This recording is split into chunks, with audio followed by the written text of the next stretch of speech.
who is Rome, and so on. Who is Esav? Because Esav is not only a persecutory agent, but it's the greatest of all the persecutory agents, and it is the longest. It's been around with us as not in the form of Rome, which I will mention, but it has been around for a long time, thousands of years.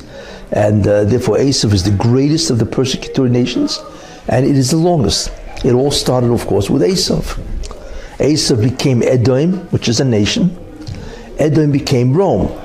The Torah says Esav is Edom. The Gemara says, the Talmud says, that Edom is Rome, Zuroimi. Okay. But what's interesting, of course, is that God decided that he doesn't want a nation, or rather Rome, a nation to be the greatest persecutory agent for the Jews, because that would mean that until the Mashiach comes, Rome has to be the major dominant force or nation in the entire world. And God does not want that. As it is, Rome was, a nation for at least probably close to 1,000 years. And then the one in Constantinople went even another 1,000 years after that.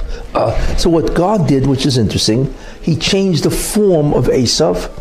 Instead of it being Rome, it became Christianity. The concept of Esav as Edom and as Rome was changed, transformed into a religion.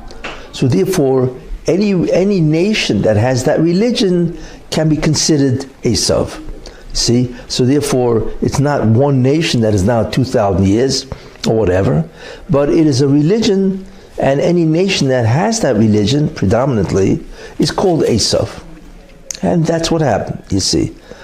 So Christianity, of course, ultimately became Western civilization. So Esav today is really Western civilization. The Rambam says that there are 3 mitzvahs that the Jewish people were commanded to do when they entered into the land of Israel. And they are, number 1, to establish a king for themselves. Moshiach. Number 2, ulahachriz zarei shel Amalek, and to cut off the offsprings of the nation of Amalek. And number 3, cut off the offsprings. Abortion, trying all the propaganda in the media telling white people to not have kids. The idea that white kids and white people are just inherently racist. You wonder, where does all this anti-white propaganda come from?